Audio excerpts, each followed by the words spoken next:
rabbi, le prêtre, peu importe, le moine, c'est quoi? Il représente, je n'ai pas dit que c'est juste ou faux, je ne parle pas de ça, mais c'est celui qui te met en perspective la vie.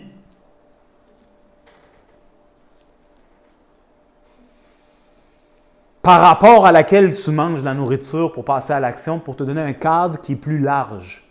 Vous voyez? Oui. Maintenant, on est en 2018. Les gens, en somme, en général, sont comme « je ne veux pas de ça ». Et les gens font ça parce qu'ils ont une indigestion de ça. Puis c'est pas qu'ils sont cons. Il y a une intelligence immense. C'est comme « je t'ai écœuré. Je veux pas ça parce que je ne suis pas capable de le digérer. » Ça n'a pas de sens. Right?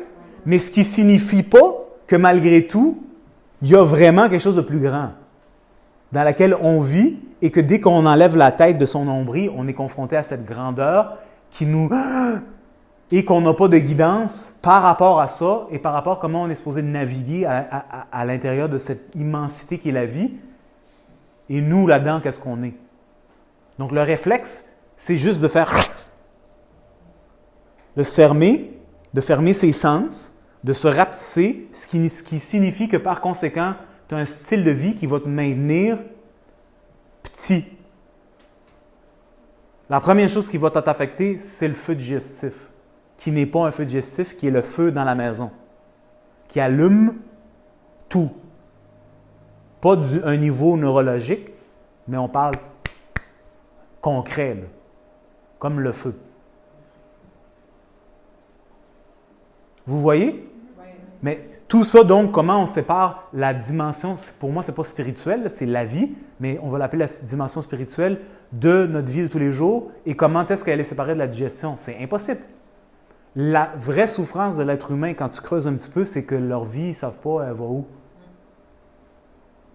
Il y a des gens aujourd'hui qui trouvent toutes sortes de choses, ils essaient de s'accrocher à des affaires, ils essaient de faire que leur vie a un sens, je respecte ça, mais dans le fond, il y a quelque chose qui est comme...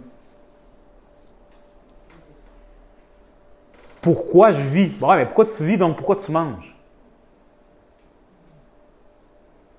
Parce que manger, c'est pour vivre. Au fait, ce n'est pas pour vivre, c'est pour pouvoir être en action dans la vie. C'est là aussi, ça? Shit! Good job! Phénoménal. Est-ce que vous catchez celle-là? Oui. J'aimerais ça la redire. J'apprécierais votre patience. Je sais, je prends un peu plus de temps que prévu, mais c'est vraiment important. C'est un peu plus large, là, ça nous met en contexte. On est vivant pour une raison. C'est cette raison-là qui nous pousse à manger. Si tu enlèves cette raison, pourquoi tu manges? Bien là, ça devient manger pour te sécuriser, pour survivre dans ton petit univers. Donc, bien entendu, tu vas aller manger ce qui est nécessaire pour que cet univers se tienne. Donc, quand vous êtes tous des témoins de ça, tu sais, tout le monde a des amis, tu te souviens de ton ami, puis là, soudainement, ton ami fait ça, puis là, soudainement, il devient gros, devient grosse, puis là, tu vois les gens avec le temps, le type d'alimentation, puis comment ils apparaissent physiologiquement, tu sais. Écoute, moi, je suis un gars qui observe, tu sais, je suis comme, ah ben, c'est naturel que tu as gagné du poids, parce que ton style de vie avec ta conjointe nécessite ça. Si tu étais comme mon ami de jadis, ben, tu ne voudrais pas être à la maison le soir à 7 heures. Tu voudrais aller faire ça.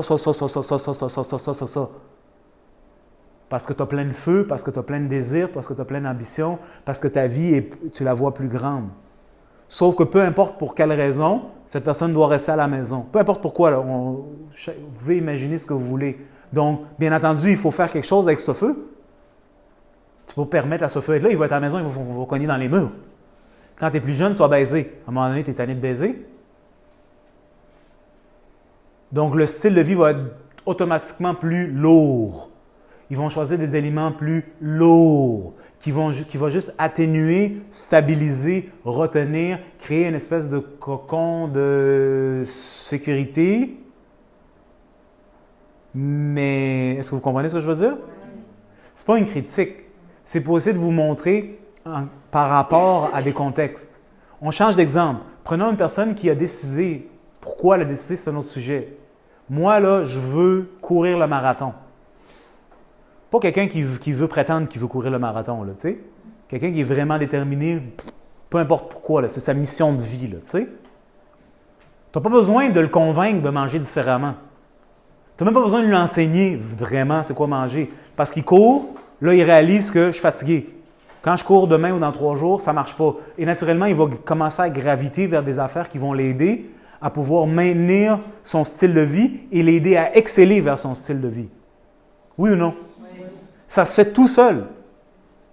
Il va automatiquement, pas parce qu'il se force à éviter ça, parce que ça me ralentit. Je n'ai pas envie de ralentir parce que demain, j'ai cet objectif-là, puis c'est important pour moi de le faire, je fais ça. C'est pour ça que beaucoup de brands promouvoient et encouragent les gens à se donner des objectifs, parce que l'objectif guide ta vie, guide tes actions, guide ta façon de penser et par défaut, guide ta façon de manger. Manger est une conséquence de où est-ce que tu t'en vas. Si tu t'en vas nulle part, tu manges comme la personne qui s'en va nulle part. Si dans toi, dans l'inconscient de ton esprit, tu es dépressif, puis tu as envie de mourir, tu manges comme la personne qui a envie de mourir.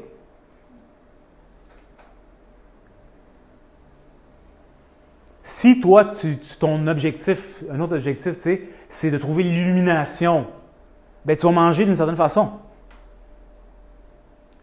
Tout est une question de la tête, où est-ce que tu veux aller. Mais la difficulté, c'est que, en premier, pour pouvoir être clair de savoir où est-ce que tu veux aller, en tout cas pour le commun du mortel, c'est qu'il faut qu'il y ait de l'espace à voir.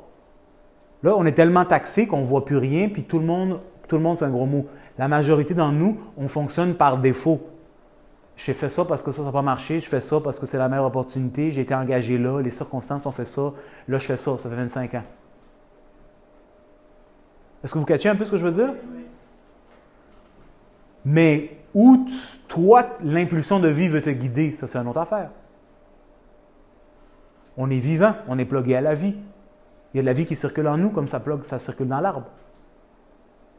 Cette vie-là, à travers vous, comme personne d'autre, ça veut s'exprimer d'une certaine façon, ça veut faire quelque chose.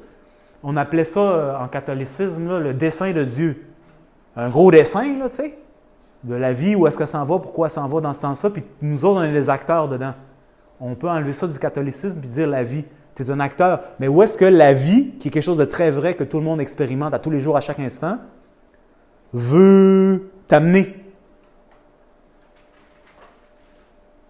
Bien, ça, c'est quelque chose. Et pour être en mesure d'être en relation avec ce type d'énergie qui est vraiment grand, qui est très vrai, bien, il faut que le corps il soit fort, il faut qu'il soit solide. Il faut que les tissus soient de bonne qualité, il faut que le système nerveux qui est fait de cellules soit de bonne qualité, il faut que ce soit résilient. Et en plus de ça, une fois qu'il y a de la lumière qui apparaît, il faut être en mesure d'assumer ça. C'est le plus dur, ça. Je finis avec une affaire, puis je vous laisse tranquille à moins que vous ayez des questions. La chose la plus difficile pour les gens, à part ceux qui vivent dans des rêves, c'est assumer qu'est-ce qu'ils veulent. Vraiment, là, pas le rêve, tu sais, moi j'aimerais être Madonna. Comment là, tu sais? Ça, c'est du n'importe quoi, c'est pas concret, c'est pas possible, c'est de l'imaginaire.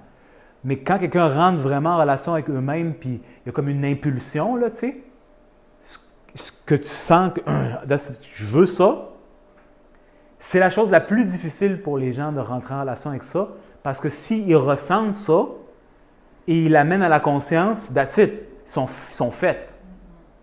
Parce qu'à partir de là, il y a une roue qui se met en mouvement, qui t'amène à la réalisation de ça, un pas après l'autre, ça va vers ce sens-là, tu crées des actions, chaque action crée des réactions, tu dois changer tes habitudes de vie naturellement. Les gens qui habitaient là-bas, bien, tu ne les vois plus parce que tu t'en vas vers là-bas. Ça crée un mouvement, ça crée du changement. C'est effrayant. Ça te demande aussi d'assumer ça. Vous voyez ce que je veux dire? Oui. Pourquoi est-ce que tout le monde sur la planète idéalise ou idolise d'une façon ou d'une autre, même à distance, les célébrités, soit que ce soit les super athlètes ou les gens extra riches ou les acteurs, actrices, artistes? Un symbole de réussite? C'est ça. C'est un symbole de quelqu'un qui voulait quelque chose puis qui l'a fait. C'est juste un symbole, soit dit en passant. C'est vraiment un symbole. Puis nous autres, on les regarde, puis on vit à travers eux. Vous catchez? Oui. Eux représentent qu'est-ce qu'on aurait voulu. C'est juste une représentation, right? Oui. Eux, moi, j'aurais donc bien voulu. Elle ne l'a pas fait. Je les regarde. Mais ça, c'est la plupart de nous. On regarde. Donc, qu'est-ce que ça veut dire? C'est pour ça qu'ils sont spéciaux. C'est pour ça qu'ils sont déifiés. Parce que rares sont les gens qui rentrent en relation avec ce qui habite en eux puis l'assument. Parce que ça a des conséquences. Il faut être fort. Il faut être en santé. Donc là, je l'ai poussé. Puis on revient. Le corps est fait de cellules. Les cellules ont besoin d'oxygène. Ça passe par les artères. C'est nettoyé par les veines, système lymphatique, système nerveux. C'est la base de comment la machine elle fonctionne. Jusqu'à où tu veux pousser la machine, c'est une autre question. Vous voyez? Oui. Mais en bout de la ligne, tout est question de circulation. Prenez ça, là, puis considérez-le, mais prenez-le à cœur. La maladie, c'est l'absence de circulation. C'est rien de plus que ça. C'est juste l'absence de circulation dans le temps.